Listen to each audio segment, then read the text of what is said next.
I was challenged to make my videos a lot better, and I challenged myself to only do that using my phone. So you're only going to get pictures and some videos from me. This is going to be the only video that I know of. But I recorded all the audio, I did all the editing on my phone. So this should be pretty cool, and honestly, it took me all freaking day to do it. I should have planned better, honestly. So that's what our video today is about, is planning. What do you need to plan about, and what do you need to think about when you're planning for a convention? What are things that are just going to show up and you're going to be like, wish I had thought that better. I've got some examples to show you for today. Well,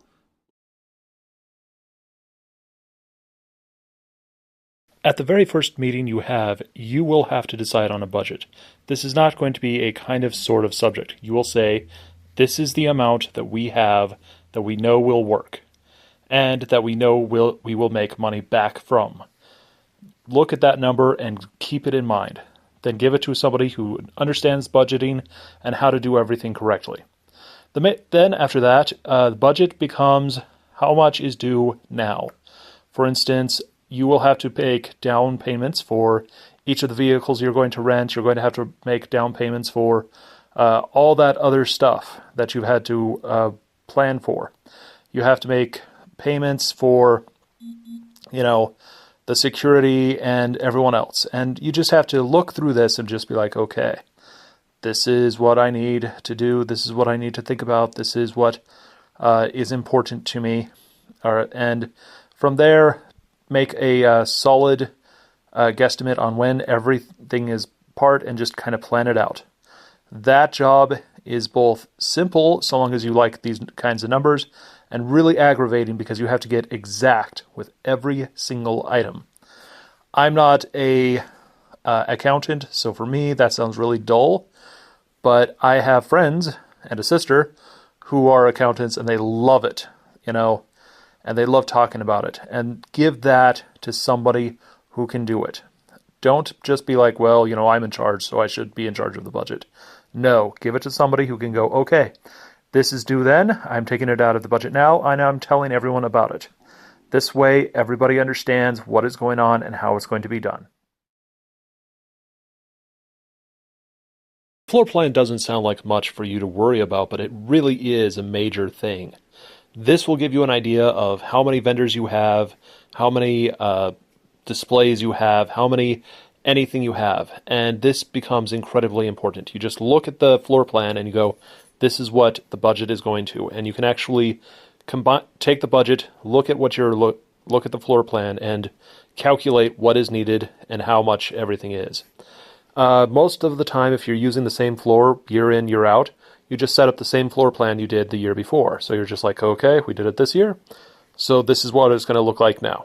And it isn't that big of a problem or a big of a deal to those people who have already done it a while. But when you're just starting, you have to realize all of the regulations and stuff that goes with this floor plan. There has to be an easy way to exit no matter where you are. There has to be a specific distance between each aisle. And all power outlets must be taped on. Every thing that you need to make sure things are safe are set up. You are going to have a fire marshal walk through your floor and tell you whether or not you are safe. So this floor plan has got to be not just well designed, but safe. If you look at it, you start to realize that it really begins to resemble a game of Pac-Man or some kind of deathmatch level. We've already talked about this beforehand, but I thought you would look at it again and just be like, wow. And the best part is some of these, the center area is kind of the base, and you're like, that's where the ghosts are. The ghosts come from there. Who are the ghosts? Volunteers. And so it's a lot to look at, but it's not as difficult as some would have you believe. And once you set up the floor plan, once you understand what a floor plan needs, it becomes very simple, a lot easier. You'll notice in some of these that they go, okay, we've sectioned off each little area, and this is how much each little area will cost, and then we're going to charge that amount to the vendor, and it's going to include power and everything else. And that is a very good idea to, make your convention bigger, but also let people see, but also not cost as much to you. So you're only paying for, the arcade area or the free play console area. All those vendors, they're free. Isn't that cool?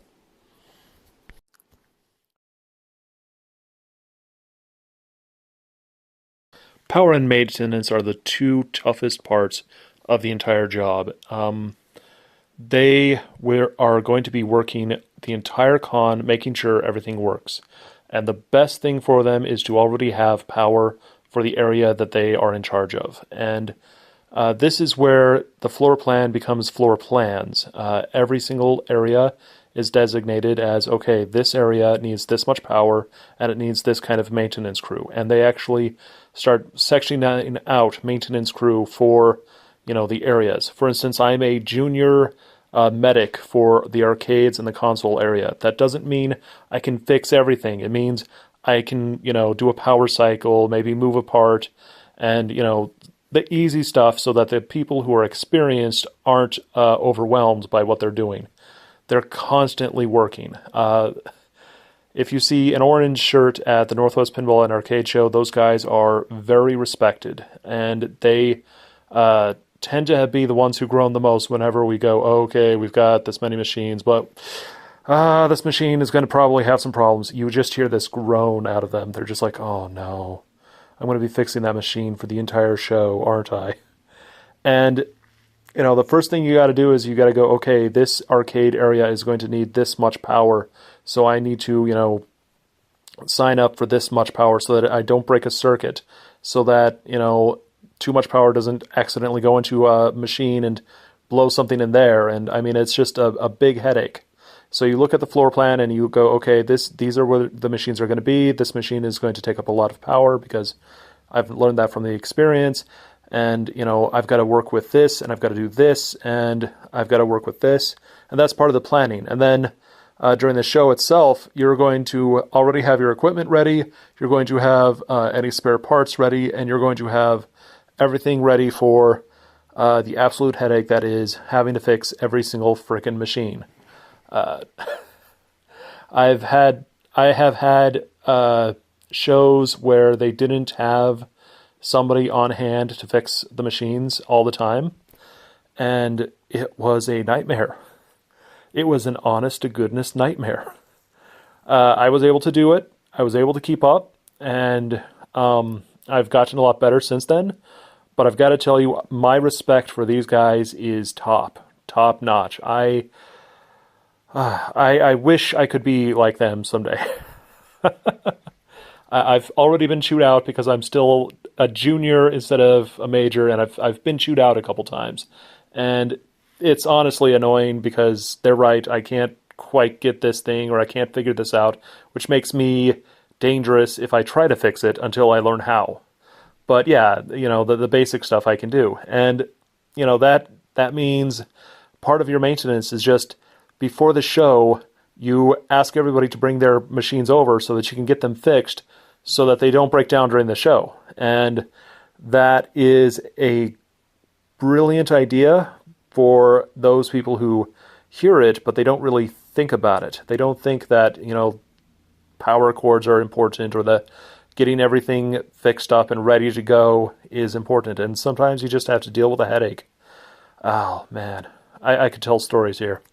But for planning, you get all the machines fixed up and ready to go so that they are top-notch, because they are going to be played constantly. Any display you have, you've got it all planned out and ready, and you've got all the power requirements written out so that you do not have to go in knowing that you're going to have a broken machine as you're working. So yeah, power and maintenance. Usually the same guy because it's the same headache.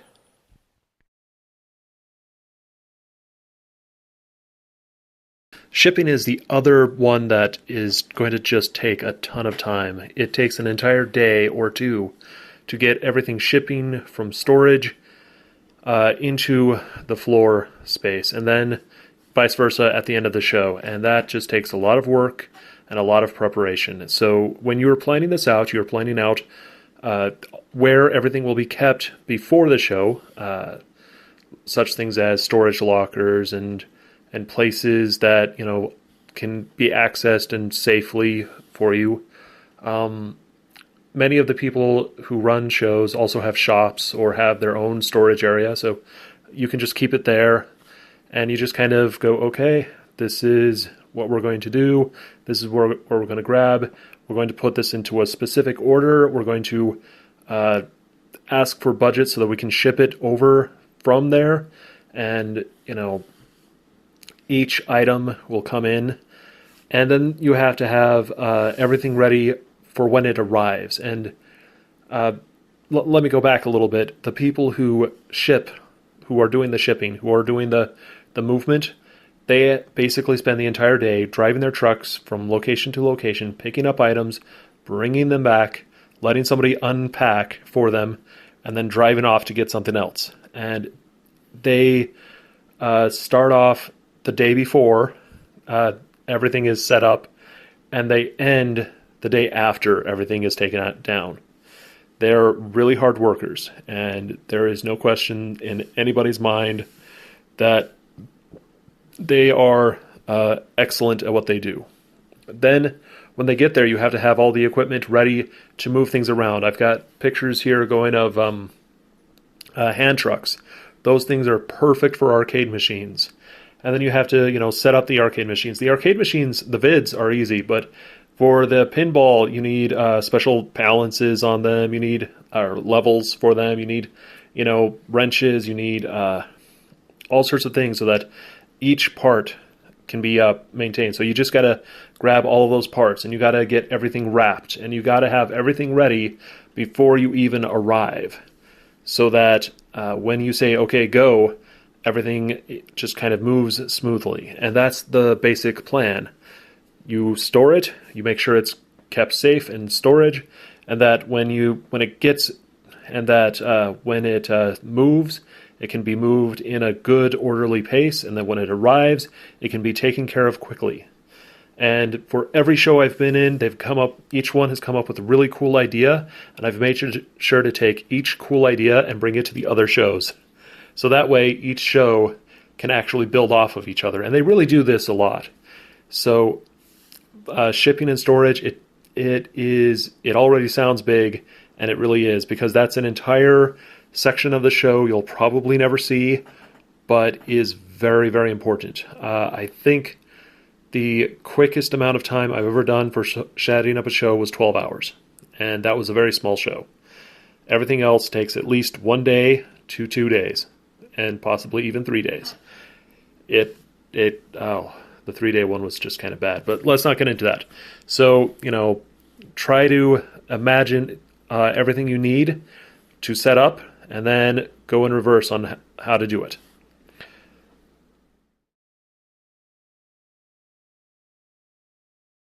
Volunteers are important in so many ways.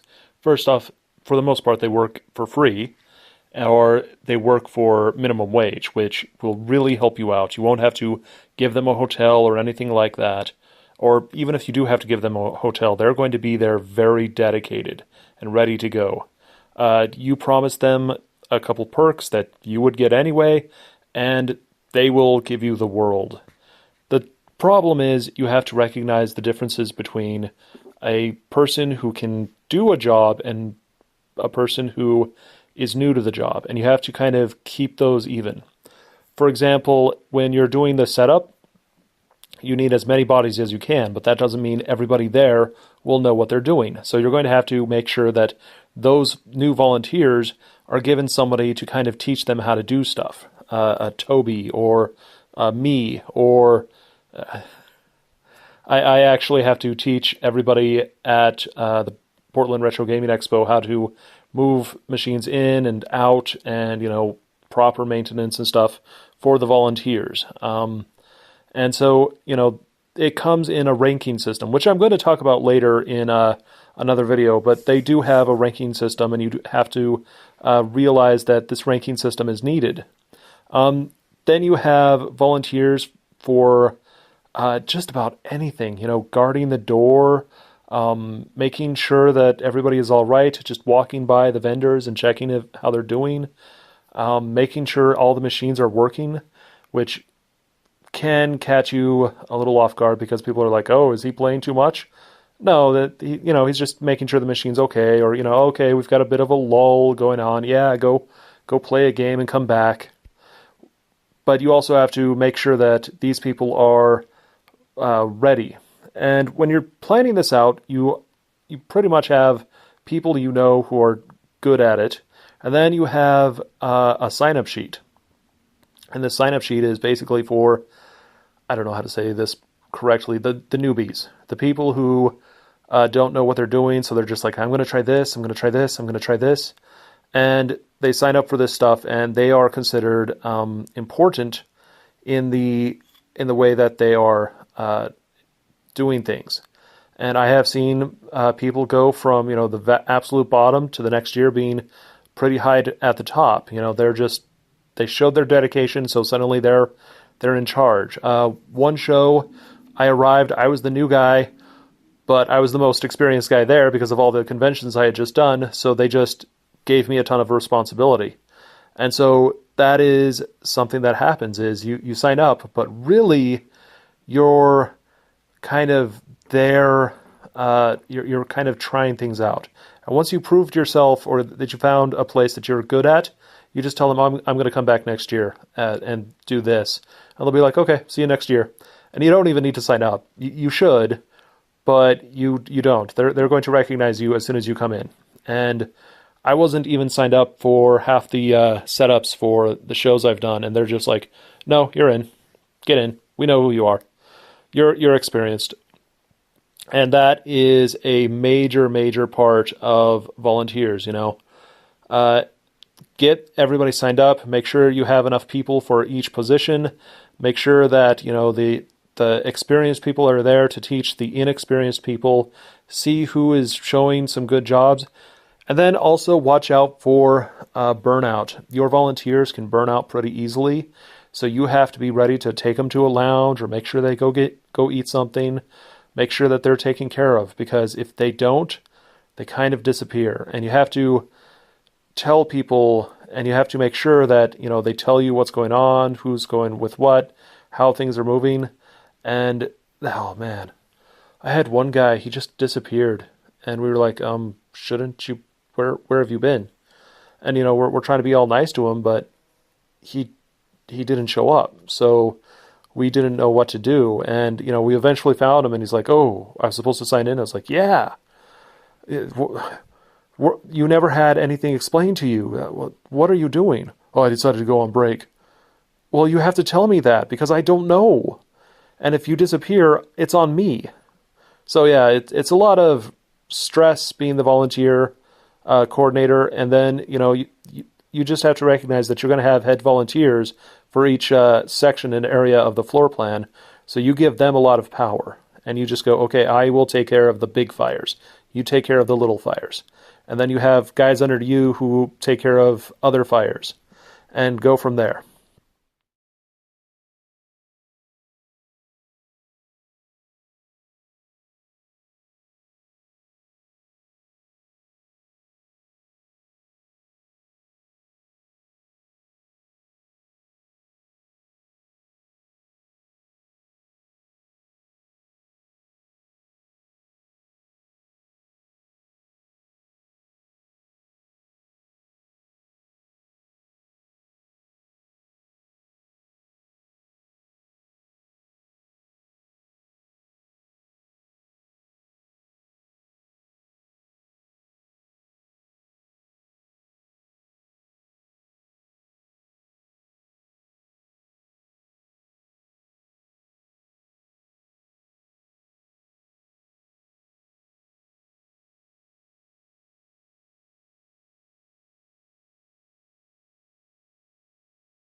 All of promotion is done before the show even starts, and that is the thing you're going to have to recognize once you want to be a promoter.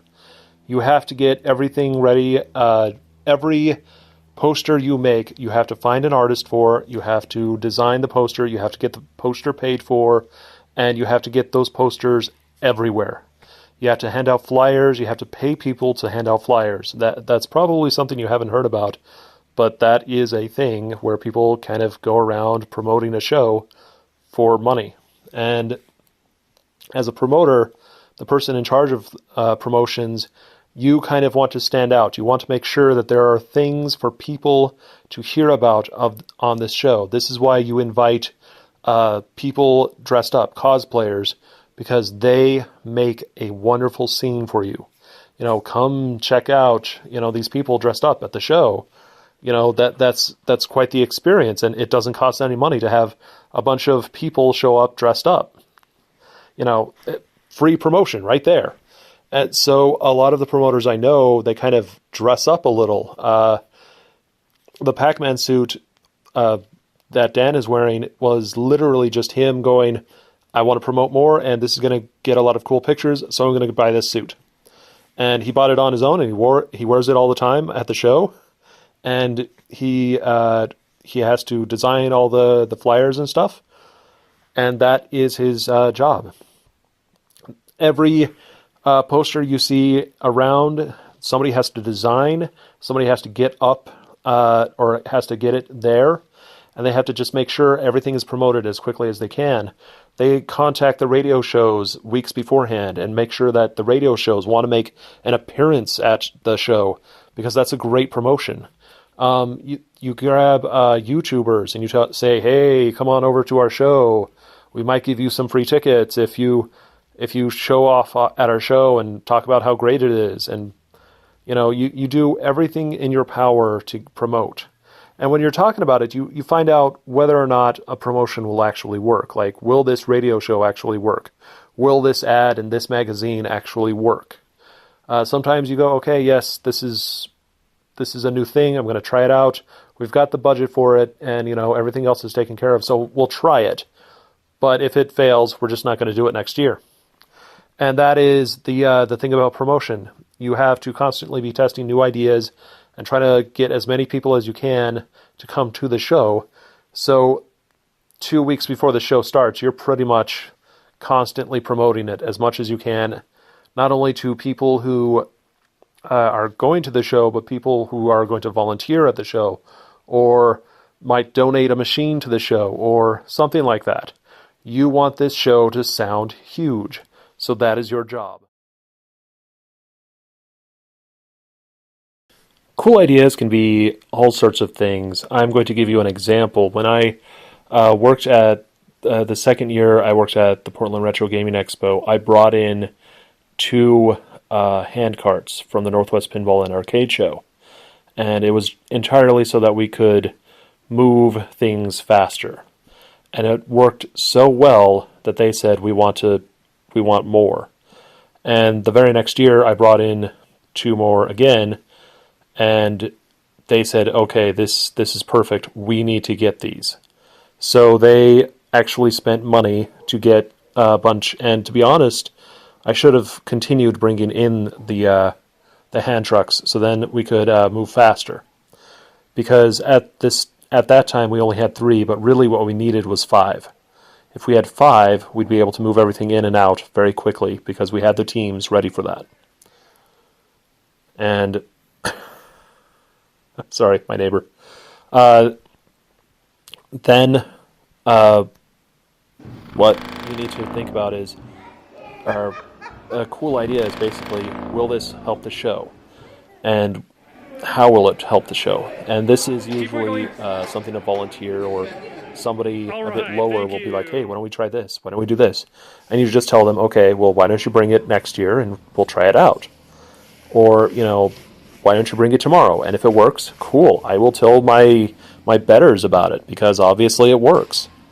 And sometimes a cool idea works and sometimes it doesn't. I don't know of a lot of cool ideas that didn't work. The museum at the Portland Retro Gaming Expo is the closest to a bad idea, and it's a great idea. I love it,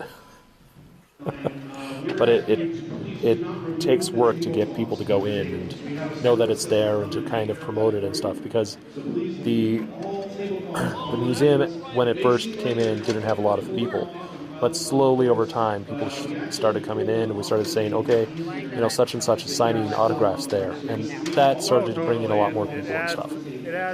So cool ideas can be anything. A mode of promotion. One really cool idea can be, doesn't have to cost a lot of money, but a great way to promote. For example, the Central City Comic Con, the one in Yakima, one of my hometowns, they knew that they were kind of a ghetto place. So they had a place where people could make stuff out of paper, like paper and glue and stuff. And then they had a competition on, inexpensive costumes. So then people who could only spend $5 on their costume could, walk in front of everyone and show off and stuff, and it made them feel really good. And it didn't cost a lot of money to do this. So, that is a cool idea. A cool idea at another show was they got a bunch of, what is the name of the Steel Battalion games, and they connected them all together so that people could deathmatch each other using Steel Battalion controllers, Xboxes. We had 10 versus 10, and it was so much fun. And it was the first time I had ever played the game, and it was also the last time I ever played the game. And I have wanted that to come back ever since, but they have not had the room for it. And they were like, it's a cool idea, and we want to do it, but we don't have the room. So for now, we're going to leave it alone. So cool ideas. There are just a dozen and a half of them. And, ideas on how to better set up a pinball table. As soon as you see that cool idea, you're going to bring it to everyone else. So cool ideas are just a really great thing. And you have to discuss in a committee sometimes, okay, we saw these cool things. We need to discuss if we have money for it, if we have time for it, if we have the ability to get it. And if we can't get it, can we get somebody else to bring it for us? And how can we arrange that? And how can we reward that person? We reward is a very hard connecting words. So that is, in a nutshell, what cool ideas are. And also, when you're planning it out, how you kind of look into the past and you go, okay, that was a cool idea and it worked. That was a cool idea and it worked. That was a cool idea and it worked. Such and such did not work, so we're just going to forget about it. And, you just bring that into the planning session so that everybody knows and everybody can kind of budget it out and get ready for it. Well, that was my best attempt at making a video with all the animations and more entertaining and stuff. Honestly, that last part, the audio wasn't working out, and just so much. But I did. I tried. I took on the challenge, and I fulfilled the best I could. Very likely I'm going to try this again, only with a better plan. Catch y'all later.